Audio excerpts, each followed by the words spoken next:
Mr. Leader. Thank you, Mr. Leader. Republicans have said that the easiest way to fund SNAP is to reopen the government. And you say that Democrats want to reopen the government. Why not call on your Senate colleagues, your Senate Democratic colleagues, to reopen the government and alleviate all the impacts of the shutdown, and then immediately dive headfirst into solving this healthcare crisis? All hands on deck. As has been the case, and as Angie Craig and Rosa DeLauro, who I'll yield to momentarily, have repeatedly said, the funds have already been allocated by the Congress in a bipartisan way to allow a continuation of SNAP benefits through November 1st, deep into the month of November, and there's additional funds that are available to be reallocated so that not a single person in this country goes hungry. And if that happens beginning on November 1st, it's because Donald Trump and Republicans want the American people to go hungry. And that's the problem that we confront.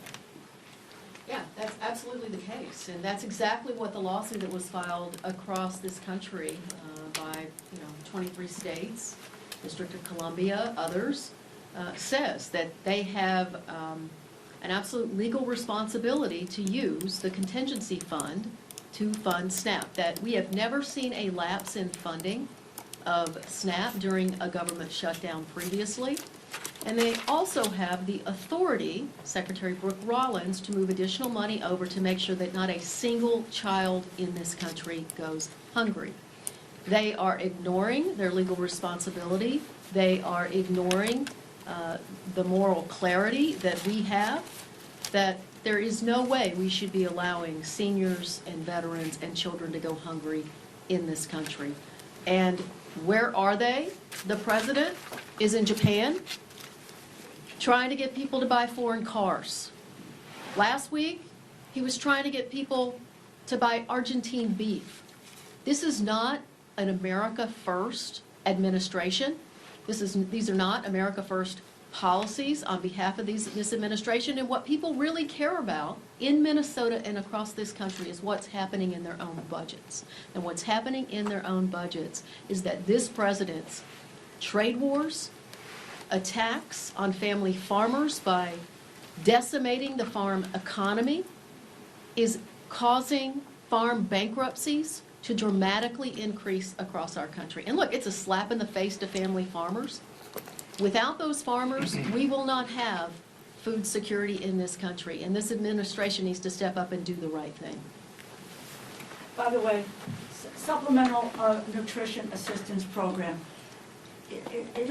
We just don't sit here and say, okay, we're going to pass this law today, and Democrats and Republicans are going to agree to that, and the president signs it into law, and then we say, oh, hey, did we really mean to do that?